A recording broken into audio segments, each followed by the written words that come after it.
Presidente Elmar, em nome da presidente da ADICAP, Maria Inês Capelli Fuginite, eu quero agradecer o convite à ADICAP para participar dessa audiência.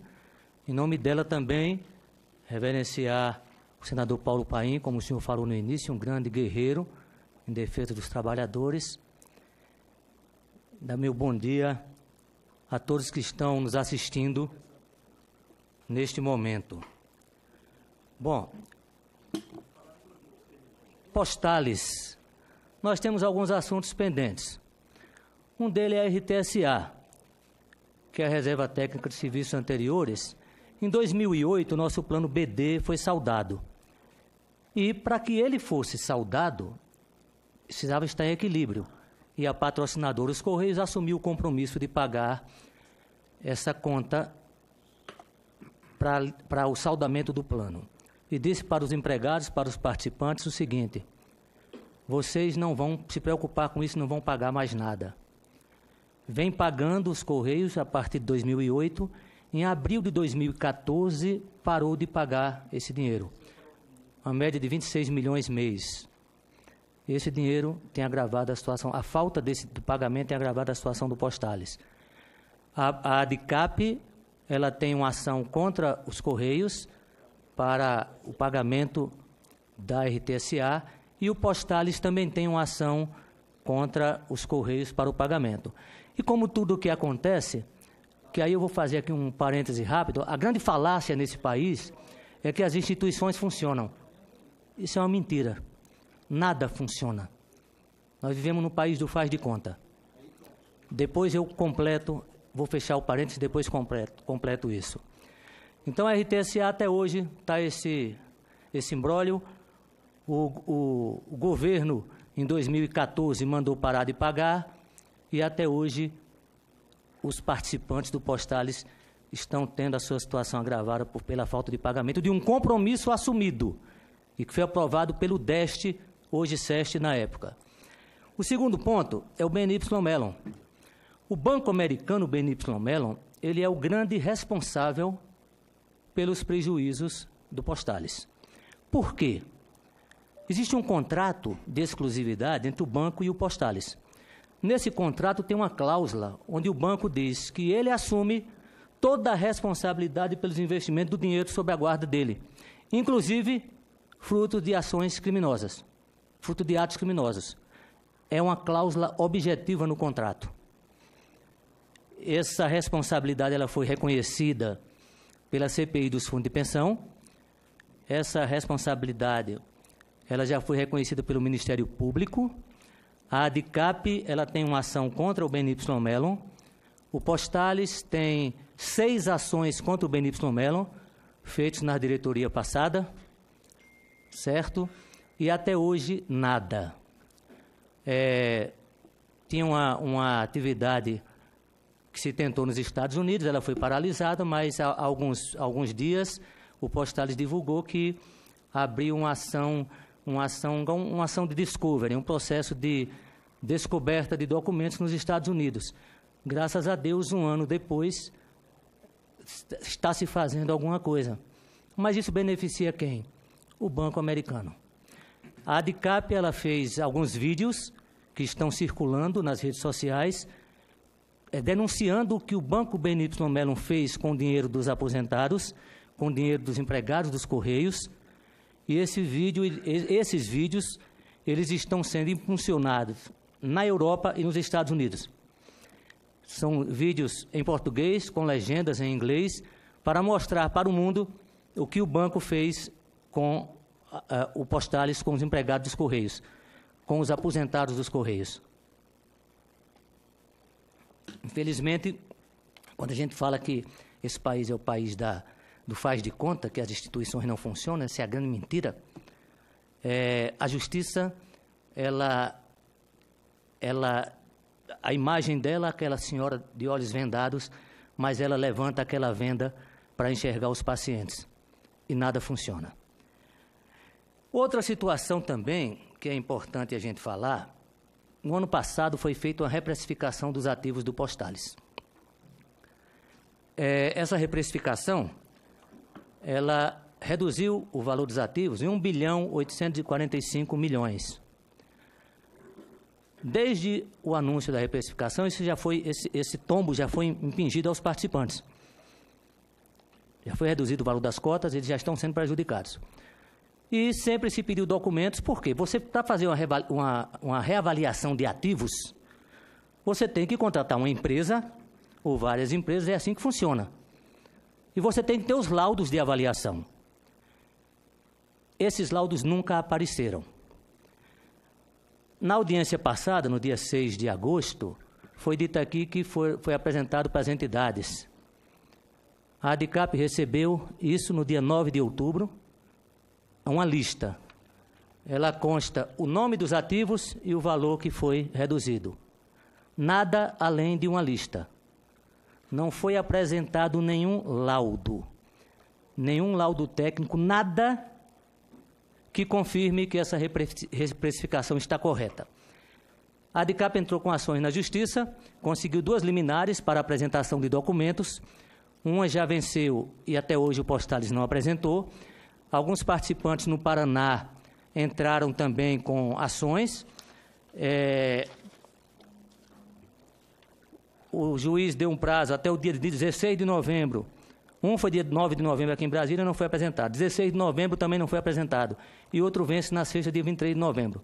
Não foram apresentados documentos. Olhando essa lista, uma coisa chamou a atenção. Então, como é que se faz uma reprecificação? E aqui, os doutores que estão aqui na mesa, e muitos dos senhores, sabem que o trabalho que se dá para se precificar um ativo e reprecificar. Tem que ter um laudo técnico. Aqui, como a gente não tem laudo, algumas coisas permitem comparação. Nessa lista, eu achei uma coisa que permite uma comparação interessante, que é o FIP-ETB. Para quem não sabe, o FIP-ETB é o investimento da nova bolsa, uma bolsa de valores que seria aberta no Brasil, certo? Esse investimento foi feito em 2010, tá? O FIP-ETB foi zerado no Postales pela reprecificação. Curiosamente, o outro investidor do FIP-ETB é a Serpros, Fundação Serpros. Está aqui o relatório da Fundação Serpros 2017. Aí, quando a gente vai olhar o relatório, a gente vê que o FIP-ETB, doutor Luiz, o senhor que está aqui do meu lado, em 2016 ele estava com valor, ele foi e aumentou o valor. E ele tem uma observação: ativo em alerta devido ao atraso na finalização do projeto da nova bolsa. Ativo com dificuldade de caixa para pagamento das despesas básicas de funcionamento em período de desinvestimento. E tem uma nota explicativa. Em junho de 2017, as cotas do fundo foram reavaliadas, valorizando em 17,8%, em decorrência do resultado do laudo de avaliação da companhia investida, empresa ATG, realizada pela empresa Baker Tilly. Porém, o Serpros irá contratar uma empresa especializada para reavaliar os ativos investidos no FIP-ETB. Eu não quero aqui fazer juízo de valor, mas como pode o mesmo ativo ter um preço numa fundação e ter outro preço na outra? Como pode numa fundação ele ser reavaliado com um acréscimo de 17,8% e na outra ele ser zerado? Certo? Essa é uma coisa interessante. E sobre Nova Bolsa, eu vou me permitir falar, porque a CPI dos fundos de pensão, ela trouxe umas coisas interessantes, e eu me sinto bem à vontade para falar disso, porque eu sou o primeiro depoente da CPI dos fundos de pensão. O fundo de pensão começou com a ADICAP, graças ao trabalho do deputado Rubens Bueno, e ao trabalho eu queria aqui reverenciar o colega Pedro Arantes, que junto com mais 3 aposentados, moraram aqui no Congresso durante 4 meses, colhendo assinaturas para a criação da CPI, graças ao trabalho desses heróis aí. Pedro Arantes, mais uma vez, obrigado e parabéns. E a CPI dos fundos de pensão, ela, como foi dito aqui, ela indiciou 150 e poucas pessoas, 146 pessoas. O que foi feito com essas pessoas até hoje? Alguém sabe o resultado? Praticamente nada, certo? Na CPI de fundo de pensão, eu citei o empresário da Nova Bolsa. E quando eu sou o primeiro diretor eleito do Postales e fui cassado pela intervenção, após um ano de mandato. E quando eu cheguei no Postales, a primeira coisa que eu quis conhecer, como eu tinha denunciado, era a Nova Bolsa. E fui conhecer a Nova Bolsa e o que eu ouvi era o seguinte: olha, nós não conseguimos abrir porque é um trabalho da Bovespa impedindo a nossa abertura. E se houve coisa errada no investimento, o Ministério Público está apurando. Enquanto diretor e enquanto participante do Postales, eu quero meu dinheiro de volta. Para recuperar o meu dinheiro e o dinheiro dos participantes, nós temos que rezar e torcer e trabalhar para que a Nova Bolsa abra. Resultado: isso é uma matéria que saiu no Jornal Globo, dia 3 de outubro, Bolsa de Valores pagará multa de 9,4 milhões por impedir a entrada dos concorrentes. Na fusão da Bovespa com a CETIP, que criou a B3, e nós sempre dissemos que os maiores beneficiados pela intervenção no Postales são o Banco de Nova York e a B3, a Bovespa. Curiosamente, o hoje ministro da Fazenda, senhor Eduardo Guardia, ele era secretário executivo do ministro Henrique Meirelles, na época da intervenção. Em 2016, ele era diretor da Bovespa. É só curiosidade, tá? E a Previc está ligada ao Ministério da Fazenda. Então, a Bolsa de Valores pagou a multa de 9 milhões, concordou para impedir, para acabar com o processo administrativo. A investigação teve início em 2016, a partir de denúncia da ATS e da ACS, que é a ETB. Ainda segundo denúncia, além de criar barreiras ao ingresso dos concorrentes, a B3 estaria impedindo o acesso às fontes de equipamentos. A Nova Bolsa não é um projeto furado. Aqui eu tenho outra coisa interessante. Fevereiro de 2018, o Banco Santander divulgou esse estudo, que é um estudo sobre a abertura da concorrência da Bolsa de Valores aqui. E ele cita expressamente essa Nova Bolsa ATS. Aí eu pergunto para o senhor, será que um banco do porte do Santander, um dos maiores bancos do mundo, faria um estudo de uma coisa furada? E aqui eu vou fazer uma denúncia, está gravado, e eu quero que depois vocês se lembrem do que eu vou dizer. Aqui é mais um golpe contra o aposentado do Correio, contra o participante do Postales. Toda essa jogada vão reduzir o valor da Nova Bolsa. Algum grande grupo estrangeiro vai comprar na Bacia das Almas e o prejuízo vai ficar para nós. E alguém vai ganhar muito dinheiro porque essa bolsa vai abrir. Porque o CAD, uma das exigências do CAD para aprovar a fusão da Bovespa com a CETIP, criando a B3, foi que a Bovespa, que a B3 fornecesse os serviços que ela é obrigada a fornecer a preços de mercado para os concorrentes e fosse contratada uma empresa de arbitragem internacional com prazo de duração de 6 meses. Daí esse estudo do Santander. Então, essa é a situação. O Postales hoje vive sob intervenção.